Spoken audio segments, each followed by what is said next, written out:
Praktisi hukum Martin Suryana memberikan apresiasi terhadap pemerintah yang menggabungkan ratusan undang-undang dalam satu tempat, Omnibus Law. Omnibus Law, Undang-Undang Cipta Kerja ini merampingkan regulasi dan menyederhanakan peraturan Indonesia yang jumlahnya sangat banyak dan saling tumpang tindih. Namun, undang-undang ini memiliki kekurangan lantaran dikerjakan dalam waktu yang terlalu singkat. Dilihat dari motivasi awal tersebut, saya kira tujuan awal pembentukan Omnibus Law ini sangat harus kita apresiasi.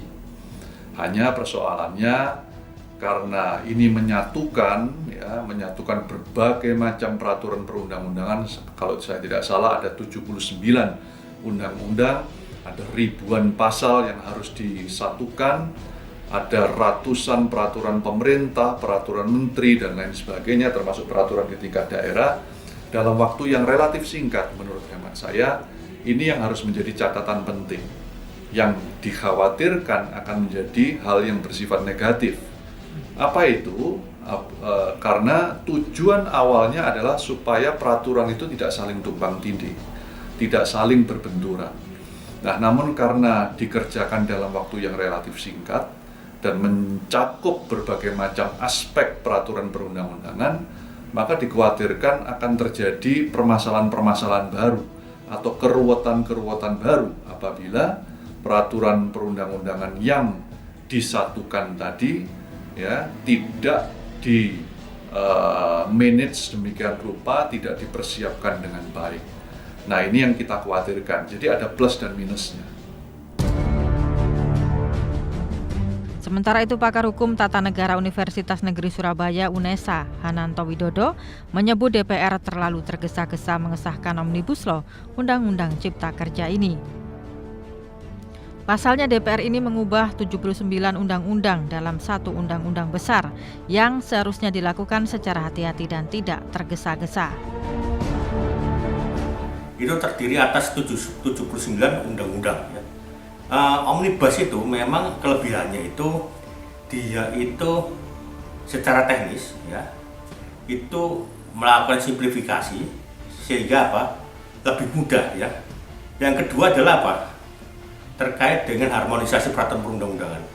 Karena dalam praktek di lapangan memang banyak tumpang tindih antara peraturan satu dengan peraturan yang lain. Ketika terjadi tumpang tindih antara peraturan satu dengan peraturan yang lain, otomatis itu akan dalam dunia kerja akan menyulitkan baik di tingkat birokrasi maupun di tingkat dunia usaha ya. Tapi Omnibus juga punya kekurangan ya, karena dia jumlahnya banyak, undang-undang yang disatukan, otomatis pemangku kepentingan di sana kan juga banyak, bukannya buruh, tapi pegiat lingkungan, pendidikan dan sebagainya. Itu harus didengarkan satu persatu. Dan itu tentu membutuhkan waktu yang lama, kita bisa sebentar. Sugeng Haryanto, sosiolog UNESA, juga menilai seharusnya DPR tidak melanjutkan proses pengesahan Omnibus Law Undang-Undang Cipta Kerja ini. Sebab dampak dari pengesahan dan pemberlakuan Omnibus Law Undang-Undang Cipta Kerja ini, ribuan buruh dirugikan, terutama dari segi pengupahan, status kerja, jumlah pesangon yang diterima saat PHK atau pensiun. Seharusnya Omnibus Law ini lebih mensejahterakan buruh dari undang-undang sebelumnya, nomor 13 tahun 2013. Dampak yang ditimbulkan dalam waktu dekat ini atau hari-hari ini adalah terjadinya resistensi terhadap pemberlakuan atau terhadap pengesahan, belum pemberlakuan ya, terhadap pengesahan undang-undang itu. Loh, kalau sebuah undang-undang banyak diresistensi oleh buruh, oleh kelompok-kelompok masyarakat yang lain, kita kan bisa mempertanyakan apakah undang-undang itu baik kalau saat disahkan sudah diresistensi. Kan tentu ada persoalan di situ. Nah, pertanyaan kita ya, anggota DPR yang jumlahnya sebanyak itu, yang 500 lebih anggota DPR itu, kok seolah-olah suaranya bulat, kecuali fraksi Demokrat dan fraksi PKS, kok seolah-olah suaranya bulat.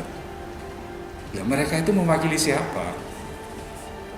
Buruh itu rakyat, pengusaha juga rakyat. Lah, mereka mewakili siapa?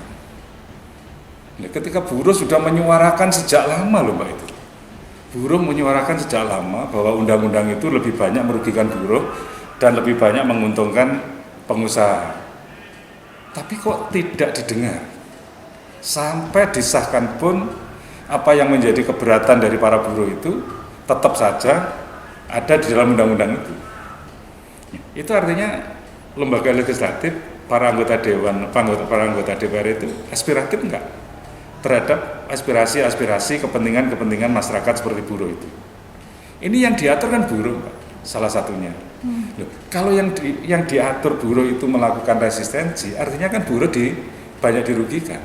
Kalau buruh diuntungkan, kalau undang-undang itu lebih baik dari undang-undang yang sebelumnya, tentu buruh tidak akan melakukan resistensi.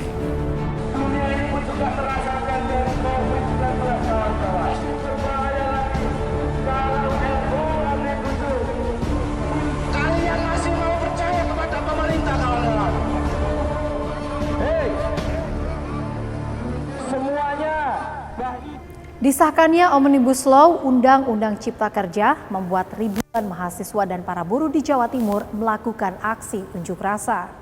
Apa saja keinginan mereka terhadap Omnibus Law Undang-Undang Cipta Kerja ini? Sorot akan mengupasnya usai jeda.